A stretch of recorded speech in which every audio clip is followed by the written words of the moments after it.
కొన్నిసార్లు చంపేయాలన్నంత కోపం వస్తుంది. చంపేస్తామా?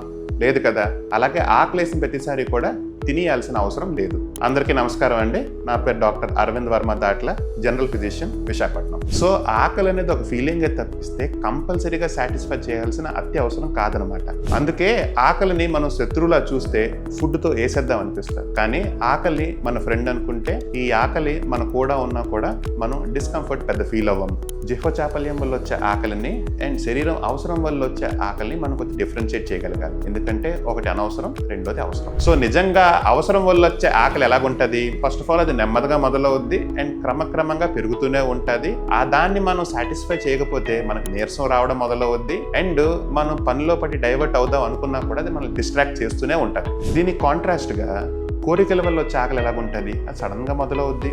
దానికి యూజువల్లీ ఏదో ఒక ట్రిగర్ ఉంటుంది అనమాట. ఏంటంటే ఫుడ్ గురించి ఆలోచించడం, లేదంటే ఫుడ్ గురించి చదవడం, లేదంటే వీడియో చూడడం, లేదంటే మనం స్ట్రెస్గా ఫీల్ అవుతున్నా, బోర్గా ఫీల్ అవుతున్నా కొన్నిసార్లు ఆకలి అనిపించడం, పర్టికులర్ ఫుడ్ వైపు ఒక ఆలోచన వెళ్తూ ఉంటుంది అనమాట. ఏది పడితే తినాలన్నా కూడా మనకి సాటిస్ఫాక్షన్ ఉండకపోవచ్చు. సో దాంతోపాటు ఏమవుద్దంటే మనము వేరే పనిలో పడిపోతే డైవర్ట్ అయిపోతాం.